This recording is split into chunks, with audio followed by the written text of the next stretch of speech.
Gabas mo ko no goda suricha mo anak kalatin ergitani ani marsa na marsa step iran asrat stin dia biya qaman sila tir mo kabtis kalatin ergiwan kana kan kamata gadu ni dandenya kana isa saden kaisa totally warwan kana dalagu hanga mat qortay ergaysan biya kaisa bahara dubais ega bahara asbahanis Makasani idur alota TV na moto surani singidu sanarka girtu oso gabasa no godani nama mekaniga makan sani ini venue rebutan alata isati irtikan alata isati surani sa sanarka girate isinge sana mirna ya takayam ko beringira iteri adani karena wali kana sima wan kana gabasa mamme malle Kana Omsa fi Muhammad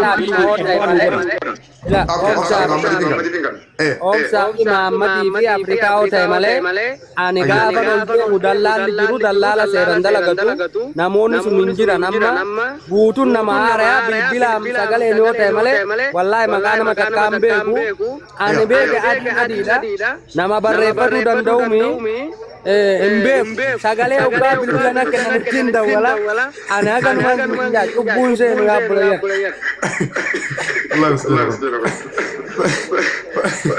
Bayar mame oke mama dalam takau sa listi jero sa kana basa na gabas mo ngota ni makma so ma fito dalo da ki sani ojini khana mo halatti na kar kitani ani bakana ko kabuni nerga asrat le base mo mata video ni siyote live khalati gabas ni godra amma fuana sambri ko gabasa dalo da kanuman bega rasidu magiya wal hidu male bilbilu male biyanin bilbila matin bilbila sa waldatin bilbila baka barbada wal raida fa male nama sariona bira du feum be ko amma ono bira jira ya oke sana hakan ne yori no Muhammad sitta ni listi dalla ta kana basa kana sura idur lu tawjid watak ko jiru wonni sani butun nar ka jira wonni sani butun berbaci sadaran nar ka jira iddon dolote sani makani sani gochi san dalagan namai sani matu dalla warre sani cafakani rasani dette daba kan isani sani rai nahar ka sani watak rakatin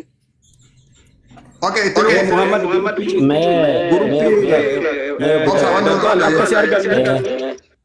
gutak lala akan jeti isini sendiri guyya dan ini jarjarin aku langsung biasa wantakan isini ma guyyan toko ma ibkabna harakanin gurbadi madau jenis aswadajir akan anja ya gurbadi mana sendiri nomor putih lagay pada maka lal mewan ajaiba taka ta girisan tijakun nahahu batu girisan nama ani garte ati warra jannata ati chunira johriyo dhufe ati warra azaba ati yani pirro yara magirisa yo johar boru qiyamat ajes girisan ati deme tuma mali buan kabunata wani da kodata ani lal siyasa johar mamadin dega ammammo namni ni wali dhabbachudha jiru johar mamadin mali yo khaytan taate waan haqa ani barame karan lakana ilmaan gadi buqaadhaa tana waan gayyaasuudha jiru waan dallaalota tana gayyaasuudha jiru wajjin dhaabbata akkanaan jaa maqaa dallaalotaa kana nuti kami qabni beeytanii dallaalota kana qaarsiidhaa eessaa kamana qaba qabaale eessaa kamana qaba qaharargeedhaa eessaa kamana qaba hanga dandeenya suuraa isaaniitti wajjin gocha isaa waliin godhanii wajjin ani meemuree 16 qulleetiin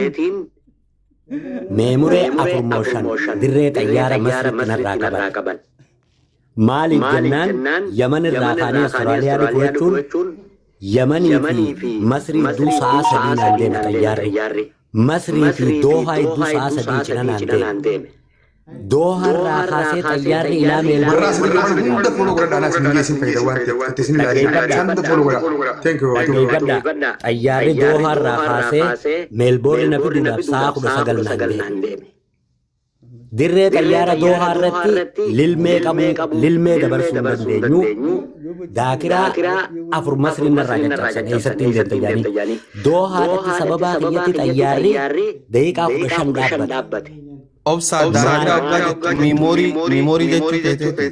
Meemorii gartee namni badduu keessa jiru. Ragaan keessa jiru. Eeta ragaan namni adda addaatu keessa jiru. Gender sexual violation keessa jiru. Abuse namni ta'e keessa jiru. Sababa sanitti xayyaara deeqaa 15 bachinaan ture taan saree gurraattii dirree xayyaara meelboornitti ursaadamsaa ni beektati saree sanii nabaadila rabbiin si abaadilu laaptooppii yaabissunuu dhiyootana qulqulleessanii naafannanii jechuu barbaade. Ammoo waan ajaa'iba isinitti ta'u an hoggaadhaan deemu.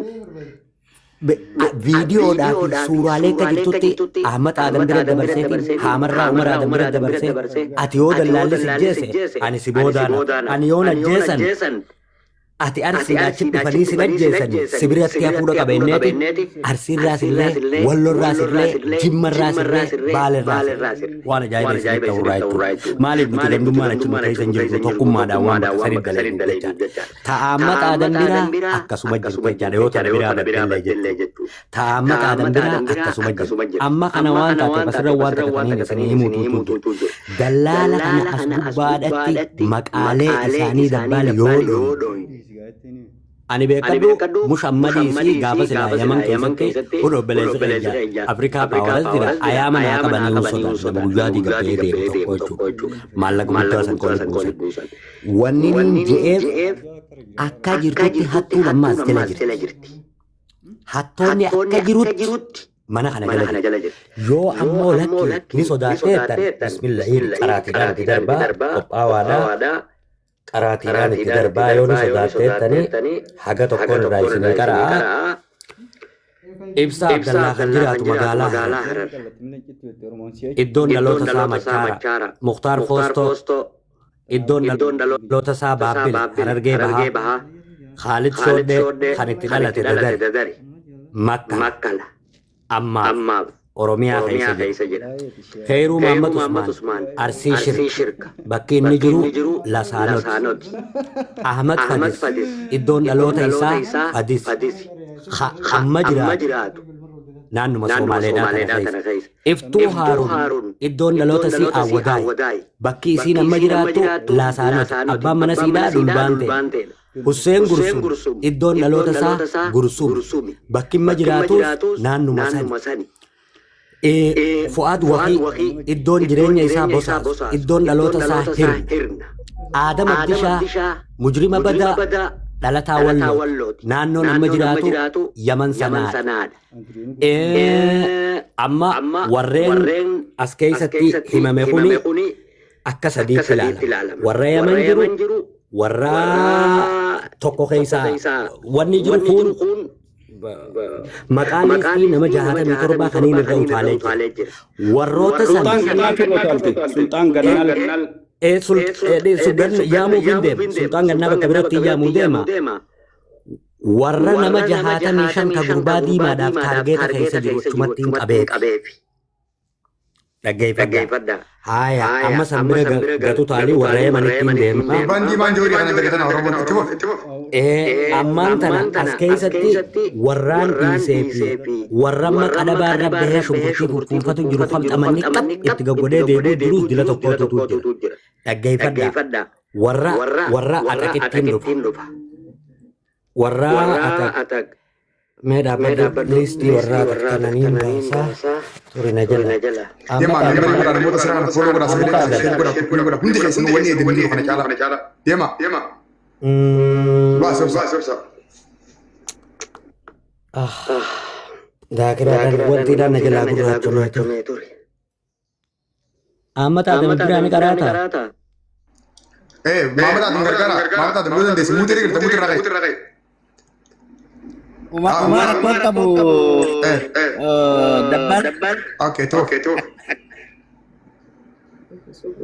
Turi. Tim berbadi. Kopi kamu tadam. Ini dagang ya? Alak yang itu poinnya kayak itu, yo dan dia kabate. Ibsio kan semua. Haya. Baru ini dan harga guracune. Ani sudah tinar kabar waktunya.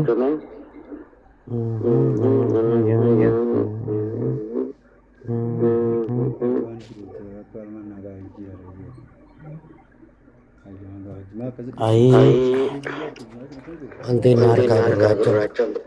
Serius. Email kira-kira. Thank you. Remember what you told me. Member nama kamu ini sini member di bahasa apa kamu? Yoro tak member orang itu kan. Kono sini kasih kita orang itu. Wan ansan dulu kan klik orang itu kasih orang tak tu. Tu kau apa kasih? Ayye dallalota ataketti sidu fada gefadu. Hussein Mabara Tokofa Lammafa Hussein Mabara yoka Hussein Bahareda ataketti beka duka waldura dubati. Lammafa Mukhtar Abdul Qadir yoka Mukhtar wewe durata Hussein Mabara makan namni rabbeeku makan ammo dalota Hussein Bahare Hararge lita baddeessa akkasuma lammaffaan Mukhtar Abdul Qadir Khabo maqaan inni itti beekamu Mukhtar wewe iddoon dhaloota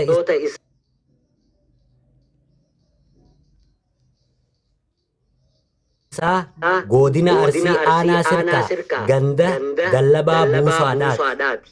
Bakkimma inni jiraatu Ataq akkasuma Nuuraddiin Yuusuf iddoon dhaloota isaa Harargee lixaa akkasuma Abdu Jabbaar Maraatee iddoon dhaloota isaa Fadis akkasuma Obsaa Gursum iddoon dhaloota isaa Gursum as keessatti warroota wanni ta'ee jira Taajuu Ahmad iddoon dhaloota isaa Hirna akkasuma Jabuutii Abraahim iddoon dhaloota isaa Gaara Mul'ataa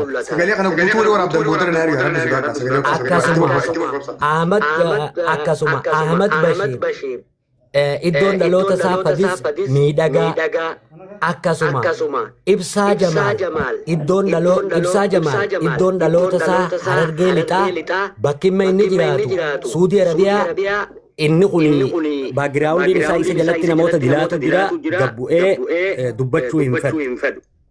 Waan hin dubbachuu hin feeneef waan taargeeta keessa jiruutu jira. Warrootni amma sii qaree kun warroota akkasuma Saaddaam iddoon dhaloota isaa addaan hin baane warri wanniidha warra Ataq keessa jiru. Akkasumallee namoota as keessa dhiyoo tana tarkaanfiin hin jirre fudhatamtee gartee sababa wanniidhaatiin wanni tarkaanfiitu jira warra hidhameetu jira. Ana jala Koi shurbe sagale ko ka wala bukol fi shurbe hi idmanas ka ba aad wabsan Malam. ay dabal Ila obsa Ahmad Bashir inni duraan jallaata naafi Ahmad Bashir amma walin dubbifnu assalamu alaykum rabbiitu qabnu ni beettatis garuu Ahmad Bashir nama mana arabaa taa'ee rukkaabni irratti ergamu waan qottee herreeggatamu dallaala keessa harka qaba akkuma tanan na dhibe namaan beeku bareedaadha akkaataa itti dhufetti dallaalaani dhufe maqaan isaa. Kun egaa anaa fi namni sun agarru waliin dhiifnu haqa rabbiin dubbadhaa inni dallaala keessa hin jiru. Laal shurrubbee wanta kansittiin akkasuma dhaggeeffadhu maqaan dhufee wanni isaati isa qulqulleessaa akkasuma warroottan kana keessa namni yakkamaan isaan kana keessa Alii Jimmaa Saddaan Calanqoo namoonni kun warra harka dhiigaati akkasuma mallee nama hidhaadhaa jiru jira haakimee nama ja'amu inninis mootummaa nurra beeyteeti hidhaa keeysee jirti obsaa gursum jeetiin jira ummata keenya warra kaan ammoo private goona eenyu dabbal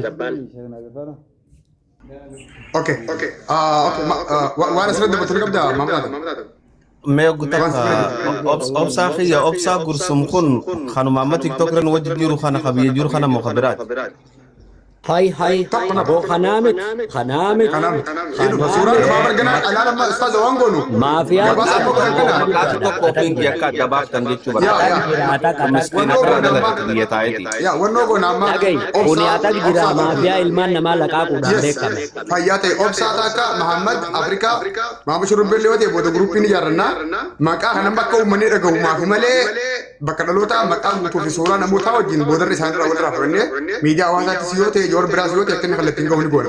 Obsaan joorii wajjin kallattii wal beeka hawaasaa isaan ni qaba. Obsaan mataan isaa listi kana joorii dabarsuu danda'a. Anallee asin dabarsuu ni danda'a. Maamad Adamii fi Afrikaan fa'aa yoo ta'uu baate obsaa akka inni joor beeku beekan kallattii an dabarsuu ni danda'a. Nutis gama keenya gara miidiyaa keenyaatiinis akkiinis eeruun mootummaallee bakka hunda akka inni qaqqabu ni goona. Gaafa goonu immoo dogoggorri maqaa wal fakkaatu kun suuraa namoota wajjin addaan baha. Suuraa san takka takkatti immoo obsaan faana sirra baasuudhaaf takka immoo sirra bulisuudhaaf yeroo waan fudhatu maqaa qofa gabaasa goone malee boodarra suuraa fudhannee suuraa fi maqaa wajjin gabaasa bal'aan ni goona uummanni arguu jiraatu. Maamad Adam gabaasa biraa kan dabaltu yoo qabaatte maqaa namoota waan sirri jiru dabalu. Afrikaan illee yoo ta'e namni biraa qaama jirra as kanaatti.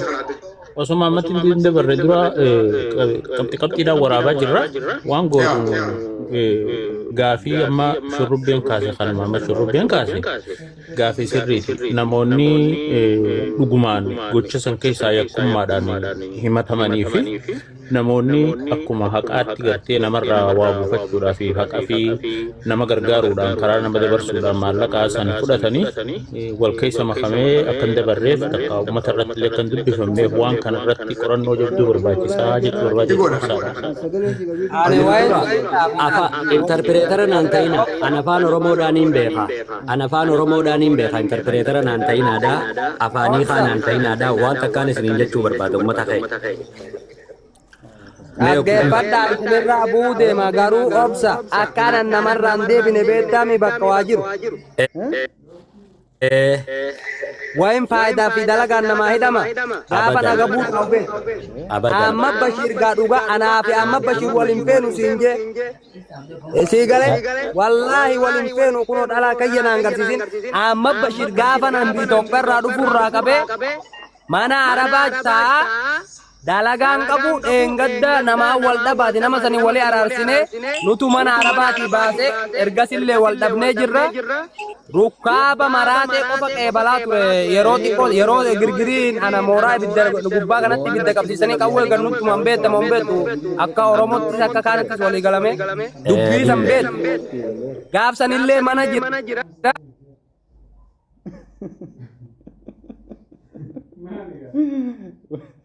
Walti Afrikaanota sirriidhaan akkasumas namni yaadii wal dhabe waliin galu. Wallee roo ajaa'ibaatti dhufe. Hamza chaarjii kan ta'a. Raadiyoon chaarjiin qabu isin yoo biraa hojjetan. Chaarjii.